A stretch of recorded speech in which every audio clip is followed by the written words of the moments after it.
आपका स्वागत है। आज हम CSIR नेट जून 2020 का एक रियल एनालिसिस का क्वेश्चन करेंगे, जिसका कि आंसर की में आंसर रॉन्ग आया हुआ है। वो क्वेश्चन क्या है? एक इम्प्रॉपर इंटीग्रल का क्वेश्चन है। For p belonging to r, consider the improper integral ip equal to integration 0 to 1 t power of p sin t dt. Which of the following statements are true? These are the options. Improper integral का question है, answer की में answer wrong आया हुआ है। तो integral देखिए पहले क्या है। ऑप्शन ए पर बात करेंगे, integration 0 to 1 t power of, option A क्या है? ip is convergent for p equal to -1/2। t की -1/2 पावर के लिए ये जो इंटीग्रल है वो कन्वर्जेंट है। -1/2 sin t dt, ये जो इंटीग्रल है वो कन्वर्जेंट है इंटीग्रेशन 0 to 1 के लिए। Integration 0 to 1 sin t power of -1/2 को मैं इसलिए आता हूं √t dt। इस इंटीग्रल को किससे प्रॉब्लम है? 0 से प्रॉब्लम है, सिर्फ और सिर्फ 0 से प्रॉब्लम है। अगर इस तरह का कोई भी बाउंडेड इंटरवल होता है तो उसके लिए दो रिजल्ट होते हैं। रिजल्ट नंबर फर्स्ट क्या है? Integration a to b dx by, अगर a पर प्रॉब्लम है उसको x minus a power of n, ये वाला जो इंटीग्रल है वो कन्वर्जेंट होगा if and only if n जो है वो लेस देन 1 हो। सिमिलरली अगर उसको b पर प्रॉब्लम है तो ये वाला जो इंटीग्रल है dx upon b minus x power of n, ये कन्वर्जेंट होगा इफ एंड ओनली इफ जो n है वो लेस देन 1 हो। इसके लिए ये कन्वर्जेंट होंगे, इसी का हम यूज करेंगे। यहां में sin t by root t है, sin t by root t है। अगर मैं इसका मोड करता हूं तो मेरे पास क्या आएगा? Less than equal to, sin t का मोड 1 से छोटा होता है, less than equal to 1 by root t अगर मैं लिख दूं तो कोई प्रॉब्लम नहीं है। अब दोनों साइड अगर मैं इंटीग्रल लगा देता हूं, दोनों साइड इंटीग्रल लगा दिया मैंने 0 से 1 dt और इंटीग्रेशन 0 से 1 dt। अब ये वाला जो इंटीग्रल है मेरा वो क्या है? कन्वर्जेंट है। किसकी सहायता से? इस रिजल्ट की सहायता से। n मेरा क्या है? Less then 1। यहां मेरा n क्या है? 1/2। वो 1/2 है तो 1 से तो छोटा ही है, तो ये वाला इंटीग्रल जो है मेरा वो कन्वर्जेंट है। अब भाई वैल्यू कंपैरिजन टेस्ट क्या कहता है मेरा? अगर fx less than equal to gx है ऑन क्लोज a, b पर, तो जो इंटीग्रल है integration a to b gx dx, अगर ये कन्वर्जेंट आ जाता है तो integration a to b fx dx भी क्या हो जाएगा? कन्वर्ट कर जाएगा। तो यहां से मेरे पास ये वाला जो इंटीग्रल है वो क्या आ गया? कन्वर्जेंट आ गया। तो इससे जो छोटा इंटीग्रल है मेरे पास वो भी क्या आ जाएगा? कन्वर्ज आ जाएगा। तो ये वाला जो इंटीग्रल है मेरा वो कन्वर्जेंट आ गया, और ये मोड के साथ कन्वर्जेंट आया है। मींस अगर कोई चीज एब्सोल्युटली कन्वर्जेंट है तो वो कन्वर्जेंस को इंप्लाई करती है। मींस ऑप्शन ए राइट हो गया, क्योंकि उसमें ये कह रहा है ip is convergent for p equal to -1/2। Option A right, p equal to -1/2 के लिए मेरे पास कन्वर्ज आ गया। अब ऑप्शन बी पर बात करते हैं, ip is divergent for p equal to -3/2। जो ip है वो -3/2 के लिए डाइवर्जेंट हो जाएगा। यहां टी की पावर माइनस 3/2 को नीचे ले आइए तो मेरे पास क्या बन जाएगा, integration 0 to 1 sin t divide by t power of 3/2 dt। ये आ गया मेरे पास। अब इस इंटीग्रल को किस पॉइंट पर प्रॉब्लम है, सिर्फ और सिर्फ 0 पर प्रॉब्लम है, सिर्फ और सिर्फ 0 पर प्रॉब्लम है।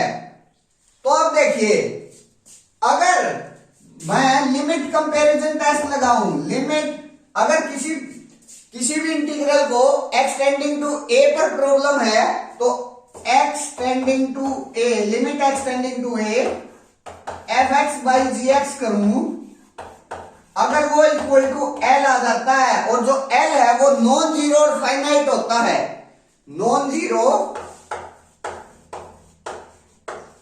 और फाइनाइट होता है, नॉन जीरो फाइनाइट, तो जो मेरा कंपैरिजन है fx और gx का वो सेम होता है। दोनों एक साथ या तो कन्वर्ज करेंगे या फिर दोनों एक साथ डाइवर्ज करेंगे। ये नहीं होगा कि एक कन्वर्ज कर रहा है तो दूसरा डाइवर्ज कर रहा है। अगर ऐसा होता है तो अब हमारे इंटीग्रल में 0 पर प्रॉब्लम है हमें। अगर 0 पर प्रॉब्लम है तो लिमिट एक ही जगह मैं क्या पुट करूंगा, 0 पुट करूंगा और fx बाई gx करके इस टाइप से देख लेंगे। या मेरा ft क्या है, sin t divide by t into t power of 1/2 लिख लिया मैंने। और जो gt है मेरा वो क्या है, अगर मैं t की पावर 1/2 लेता हूं, 1/t की पावर 1/2 लेता हूं और लिमिट कंपैरिजन टेस्ट लगाता हूं, limit t tending to 0 sin t by t into t power of 3/2, sorry t power of 1/2 divide by 1/t power of 1/2 equal to t power of 1/2 ऊपर आ जाएगा, limit t tending to 0 t power of 1/2 sin t divide by t into t power of 1/2। t power of 1/2 से t power of 1/2 cancel out और जब limit t tending to 0 जाएगी तो sin t by t कितना हो जाएगा, 1 हो जाएगा। sin t बाई t क्या हो जाएगा, 1। तो ये जो है वो नॉन जीरो और नॉट इक्वल टू 0 को इन्फिनिटी है, ना तो ये 0 के बराबर है ना ये इंफिनिटी के बराबर है, means non zero finite value है मेरी। तो जो लिमिट कम, ये जो ft और gt है वो दोनों एक साथ कन्वर्ज करेंगे और एक साथ डाइवर्ज करेंगे। तो gt जो है मेरा वो क्या कर रहा है, कन्वर्ज कर रहा है, तो ft भी क्या कर जाएगा, कन्वर्ज कर जाएगा। Means sin t by t power of 3/2 integration 0 to 1 dt में कन्वर्जेंट होगा, ना कि divergent. Means option be wrong हो जाएगा। लेकिन आंसर की में ये चारों ऑप्शन दिए गए हैं। अब ऑप्शन सी पर बात करते हैं। IP is convergent for P equal to 4/3। अगर मैं P को 4/3 लेता हूं, ये इंटीग्रल है मेरे पास, ना तो इसको 0 पर प्रॉब्लम है इस इंटीग्रल को, ना इसको 1 पर प्रॉब्लम है, ना ही किसी बीच के पॉइंट पर 0 से 1 के किसी बीच के पॉइंट पर इसको प्रॉब्लम है। तो जो ये इंटीग्रल है वो क्या है कि प्रॉपर इंटीग्रल है, और जो प्रॉपर इंटीग्रल होता है वो हमेशा प्रॉपर इंटीग्रल है और कॉन्टिन्यूअस। ये वाला जो है t पावर 4/3 sin t, ये वाला जो है फंक्शन है वो कॉन्टिन्यूअस भी है और प्रॉपर भी है।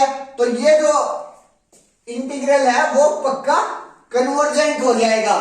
मींस ऑप्शन सी राइट हो जाएगा। IP is convergent for P equal to 4/3। अब IP is divergent for P equal to -4/3, या माइनस कर दिया। अब पूछ रहा है कि ये डाइवर्जेंट होगा। लिख लेते हैं, उसको नीचे ले आते हैं। टी पावर ऑफ -4/3 को integration 0 to 1 sin t divide by t power of 4/3 dt। ये आ गया मेरे पास। अगर मैं इसको t into t power of 1/3 लिख दूं तो कोई प्रॉब्लम नहीं है। Sine t divide by t power into t power of 1/3। अब फिर से मैं लिमिट कंपैरिजन टेस्ट लगा देता हूं। एफ टी तो मैंने यही ले लिया, sine t divide by t into t power of 1/3। F t तो आ गया ये मेरा। और अगर मैं G T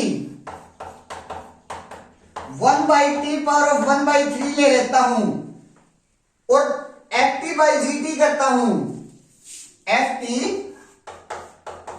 by g t, और लिमिट क्योंकि 0 पर इस इंटीग्रल का प्रॉब्लम है तो limit t tending to 0 f t by d t equal to मेरे पास क्या आ जाएगा, sine t divide by t into t power of 1/3 sine limit t tending to 0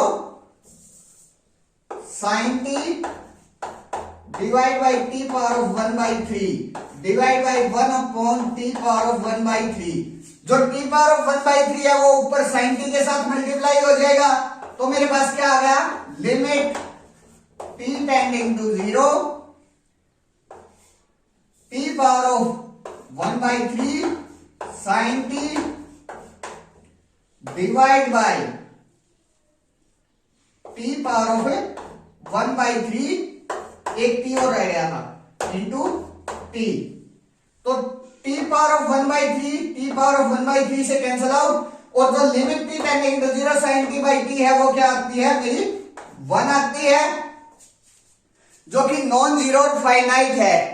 non zero finite है तो जो एफ टी और जी टी है वो एक साथ कन्वर्ज करेंगे और एक साथ डाइवर्ज करेंगे, और जो जी टी है मेरा इस रिजल्ट की वजह से वो क्या है, कन्वर्जेंट है n लेस देन 1 के लिए। यहां जो n है वो 1/3 है, 1 से छोटा है, मींस कन्वर्जेंट है।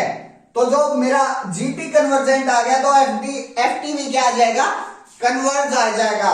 लेकिन यहां जो ये कह रहा है कि आईपी डाइवर्जेंट है फॉर p इक्वल टू -4/3 के लिए, जो कि गलत स्टेटमेंट है। आंसर की में ये भी ऑप्शन दिया गया है लेकिन ये रॉन्ग है एग्जैक्ट।